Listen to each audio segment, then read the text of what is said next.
working to connect a region of over 600 more bridges between our lands.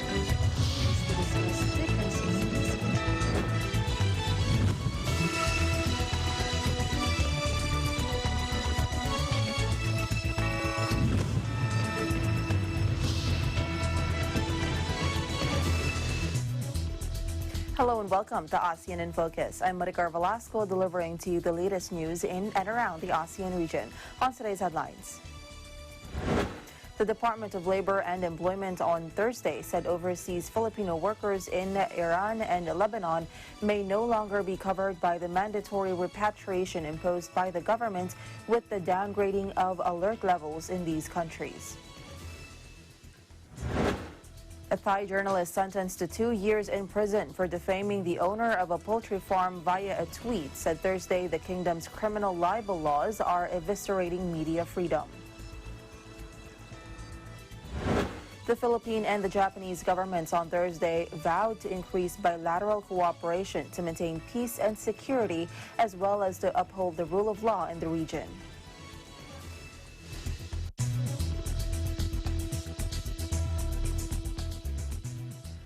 The Department of Labor and Employment on Thursday said overseas Filipino workers in Iran and Lebanon may no longer be covered by the mandatory repatriation imposed by the government, with the downgrading of alert levels in these countries.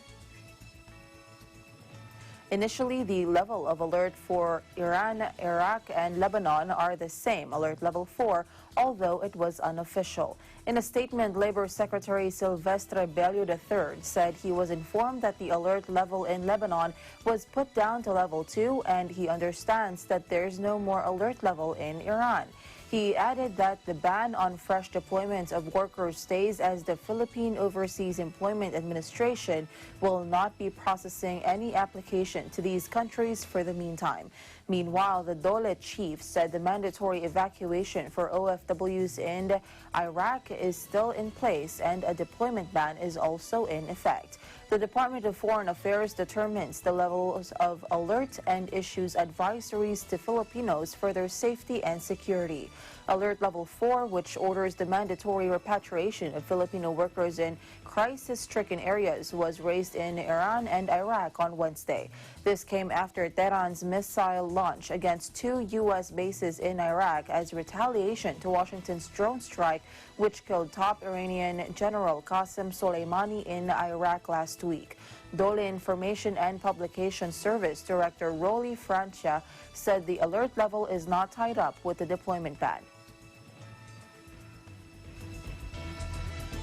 The interagency committee tasked to oversee the repatriation of overseas Filipino workers in the Middle East will constantly monitor the situation between the United States and Iran. This as the body, chaired by Department of National Defense Secretary Delfin Lorenzana, held its first meeting Thursday. In a statement, spokesperson Arsenio Andolong said the committee will be constantly monitoring the situation between the United States and Iran, and further updates will be provided as soon as they become available. The meeting was convened by Lorenzana to fine-tune and coordinate the repatriation plan for the Filipinos in the Middle East in light of the tensions in Iraq and Iran. Andolong added the prime consideration of the plan is the safety and welfare of Filipinos in Iran, Iraq, and other neighboring countries who may be affected by the current situation in the Middle East. Meanwhile, the Armed Forces of the Philippines has already been directed to stand ready to deploy assets and personnel to help Filipinos in the affected countries return home. The government is also seriously considering the use of commercial aircraft and sea vessels due to the potentially large number of evacuees from the Middle East. Justice Secretary Menardo Guevara has ordered the National Bureau of Investigation to investigate the circumstances on the recruitment of slain overseas Filipino worker Jenalyn P. Villavende in the Philippines. In Department Order 009 dated January 8, Guevara directed the NBI to conduct an investigation and case buildup to be reported within 30 days, and if evidence warrants, to file the appropriate charges against persons found responsible. The DOJ order said the investigation includes the possible liability for violation of the Migrant Workers and Overseas Filipinos Act of 1995, the Anti-Trafficking Persons Act of 2003, or other laws on the part of the officers or employees or agents of the recruitment agency that had placed her for employment in Kuwait. Villavende's employer and wife remain in jail in Kuwait. The remains of Villavende arrived in Manila on Wednesday and were flown to her hometown in Norala, South Cotabato the following day. The Department of Foreign Affairs has also provided the family with financial assistance to help defray the funeral expenses. The National Anti-Poverty Commission on Thursday backed the call to ban the deployment of domestic workers to Kuwait until preventive measures have been adopted by the Philippine and Kuwaiti governments. In a statement, NAPC Formal and Migrant Workers Representative Edwin Bustillo said the move will ensure the guarantee, the promotion and protection of domestic workers' rights and welfare. Two OFWs in Kuwait, Jeneline Pardenal Villavende and Constancia Lago Dayag, were killed by their employers last year. In May 11, 2018, the gruesome death of Joanna de Mafelis led to a diplomatic crisis between the Philippines and Kuwait, and an agreement on the employment of domestic workers was signed by the two countries. NAPC has called for the review and renegotiation of the agreement to include live-out arrangement instead of the usual live-in arrangement for domestic workers, and requires employers to provide for their monthly housing allowance. Bustillo said joint and solidarity liabilities of recruitment agencies of origin and destination countries should also be included in said agreements. The sector also suggested that the Philippine Overseas Employment Administration should also strictly implement the bond deposit requirements, including that of foreign recruitment agencies for compliance of awarding of monetary liabilities and standardized domestic workers contracts according to ILO Convention number 189 and other similar international instruments that promote decent work. The Department of Foreign Affairs, through the Office of the Undersecretary for Migrant Workers Affairs and the Philippine Embassy in Kuwait, has commissioned a top-notch criminal lawyer to handle Villavende's case against her employer, who is currently detained in Kuwait. The agency has also provided the family with 100,000 pesos financial assistance. On January 3, the government announced anew the ban on the deployment of newly hired household service workers to Kuwait. Based on Governing Board Resolution 01 Series of 2020, the POEA declared a partial ban on the sending of Filipino workers, particularly newly hired HSWS, effectively immediately.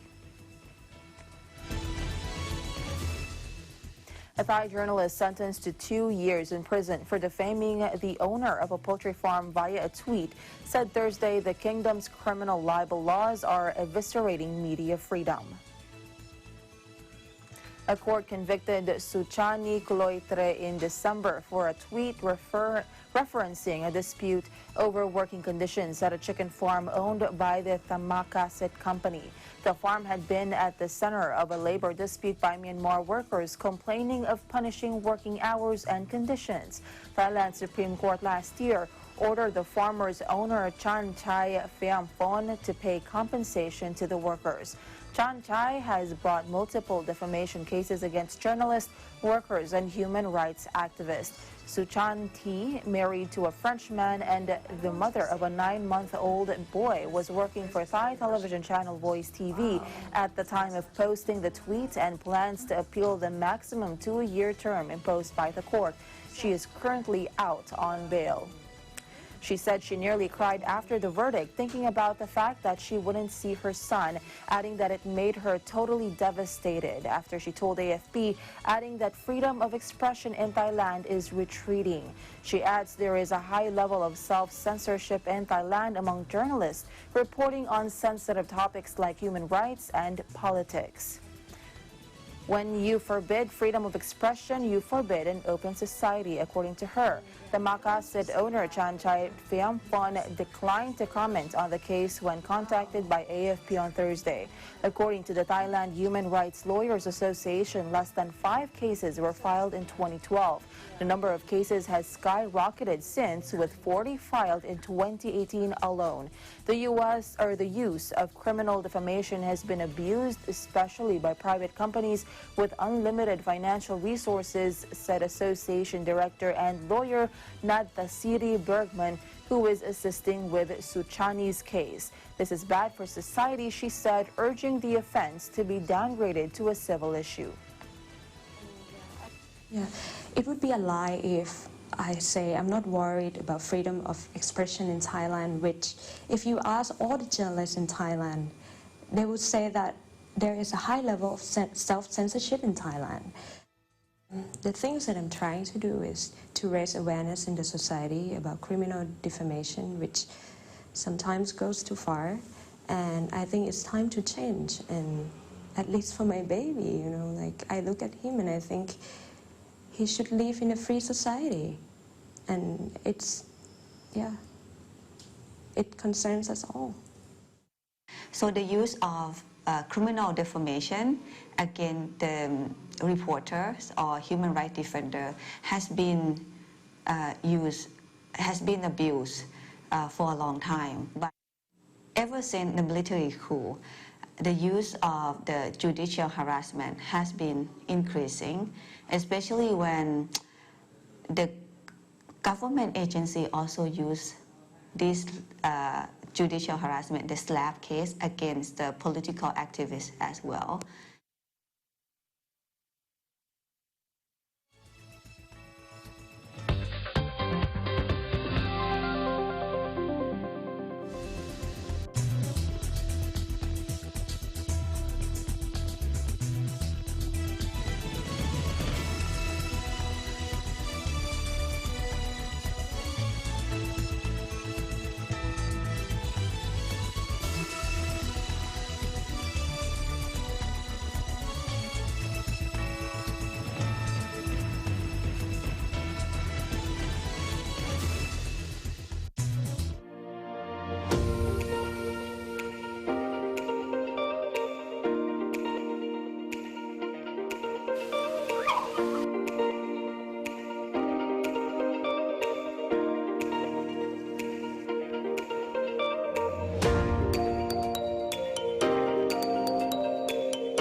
When visiting the Philippines, Manila or Quezon City is a popular destination. But oftentimes the hustle and bustle of the city can be more stressful on your vacation. So when you feel the need to reconnect to nature or relax again, there's a beautiful oasis just outside of the city called the Garden at Ciudad de Victoria.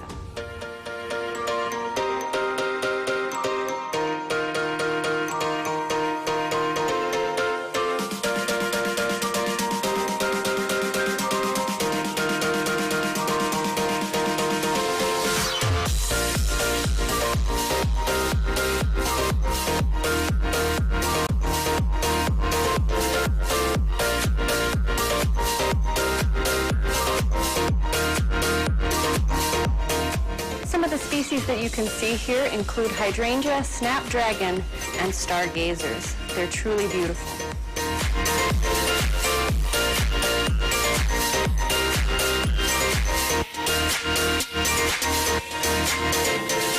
The gardens at Ciudad de Victoria are so peaceful, tranquil, and beautiful that it's become a haven for young couples and a very popular venue for engagement photos.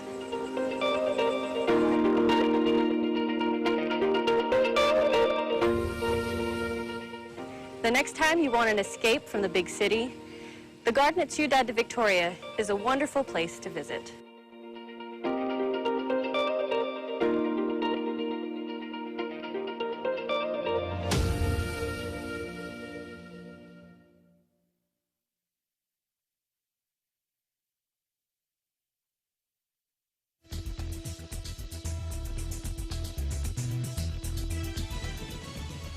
Welcome back. The Philippine and the Japanese governments on Thursday vowed to increase bilateral cooperation to maintain peace and security, as well as to uphold the rule of law in the region. The commitment was made by Foreign Affairs Secretary Teodoro Locsin Jr. and Japanese Foreign Minister Motegi Toshimitsu after their bilateral meeting in Makati. A survey of the most pressing concerns in the regional security environment is an indispensable element of our strategic dialogue. I was pleased with my candid exchanges with Minister Motegi on issues such as the rule of law in the Maritime Commons and the situation in the West Philippine Sea. We committed to continue our cooperation bilaterally and in all possible forums to maintain peace and security, stability, and the rule of law in our region. Meanwhile, Motegi echoed the agreements made between him and Filipino top diplomat on the area of maritime security. 本日はそのような観点から6親大臣との間で議論を深め、今後も両国が海上法執行や安全保障を含む幅広い分野で協力を深めていくことで一致をいたしました。 The Philippines, China, and other littoral states have overlapping claims in the resource-rich South China Sea, a vital trade route in the region. Japan, on the other hand, is locked in a territorial dispute with China in the East China Sea over an island chain called Senkaku by Tokyo and Diaoyu by Beijing. Aside from the commitments of upholding the rule of law in the region, the two foreign ministers also reviewed the direction of the two states' defense and security engagement. Locsin thanked Japan for supporting Manila's acquisition of new air and maritime assets and equipment to enhance its maritime domain awareness and capability, as well as law enforcement and humanitarian responses. Among others, they further discussed future acquisitions in aid of the modernization of the Philippines' armed forces and maritime forces. This is the first of our many meetings which I look forward to having with Minister Motegi. The Philippines-Japan strategic partnership has been a positive force, not just for Philippine development and security, but in the best interest of our larger region.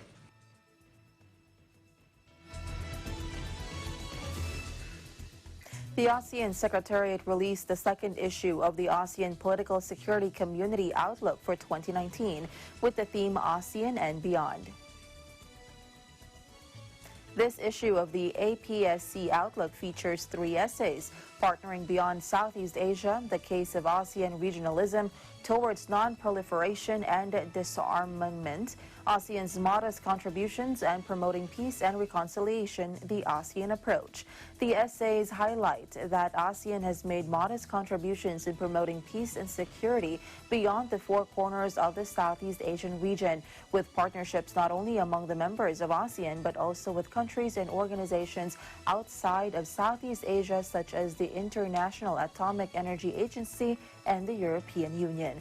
In its quest of contributing to global peace and stability, ASEAN has evolved its own unique approach and brand of regionalism, whether in regard to dealing with strategic issues such as nuclear non-proliferation and disarmament, or promoting reconciliation, which is pointed out in one of the essays in ASEAN's Ración Dietre.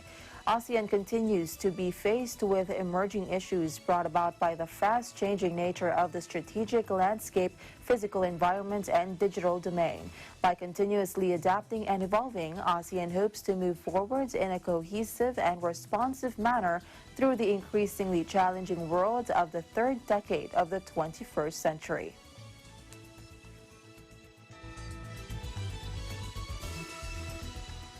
Forest rangers in Indonesia's Aceh province will be equipped with guns in the battle against illegal logging, an environmental agency official said Thursday. The jungle-clad region at the tip of Sumatra Island loses some 32,000 hectares or 79,000 acres of more than 2 million hectares of forest annually due to deforestation, including from illegal timber activities, authorities said.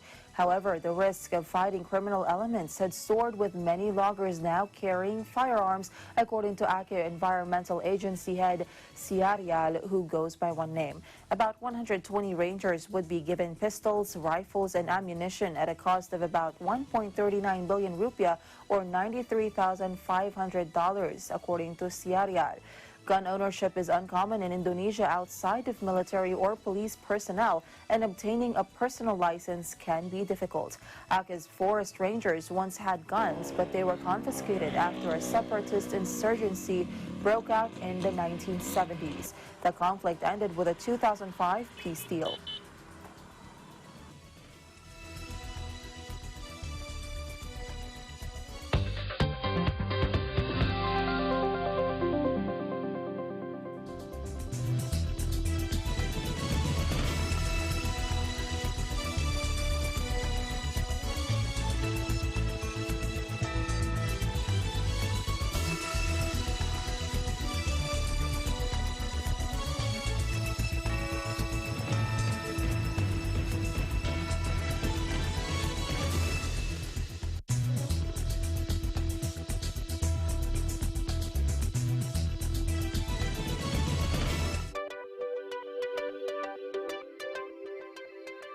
Watch your favorite Net25 shows on OSN channel 725, same day as the Philippines.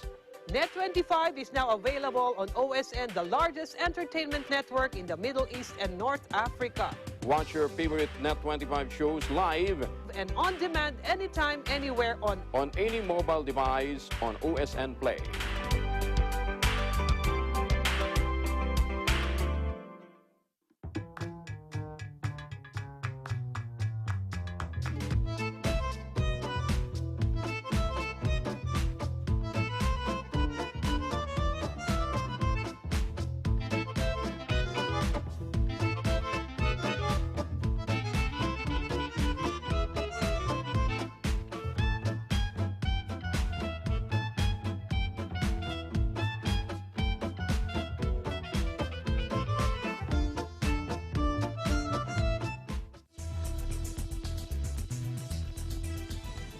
Welcome back.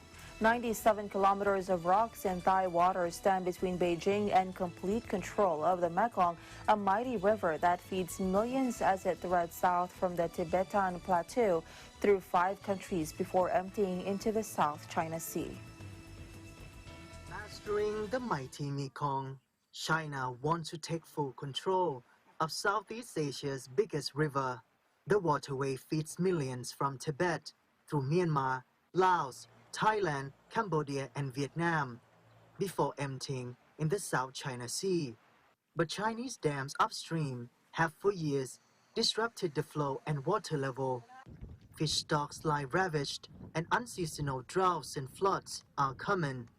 Many fishermen have been forced out, but Suk is staying put for now. This year is the worst. The water is too low. I have to fish and fish again to catch one. A stretch of just 97 kilometers is all that now stands between Beijing and outright domination. China plans to blast the rapids and dredge the river so huge cargo ships and maybe military vessels can pass. Fierce protests from locals prompted China to put the plans on hold. These boulders are a vital habitat for fish and birds. The people who want to blast the rapids might call them filthy rocks, but we, the villagers, see them as important ecosystem that makes the river abundant. Beijing says the changes will benefit everyone, increasing trade and generating wealth. It sees the Mekong as the nerve center in a network of industry and transport links. But China will remain in supreme control of the region and the disputed South China Sea. I think for China, it's a kind of a leverage. It's a kind of geo-economic power. China has power because it's upstream. It can build dams at will, and the downstream countries and communities cannot do much about it. It's festival time in the Thai town of Chiang Khong. The history and traditions of people here are linked to the river, and they're worried by China's ambitions. I fear that another country coming to our peaceful town will make our culture disappear. A few rocks and rapids are the last bastion of hope for many dependent on the Mekong. Local people and the environment versus business and geopolitics, big themes playing out on the slow-moving river.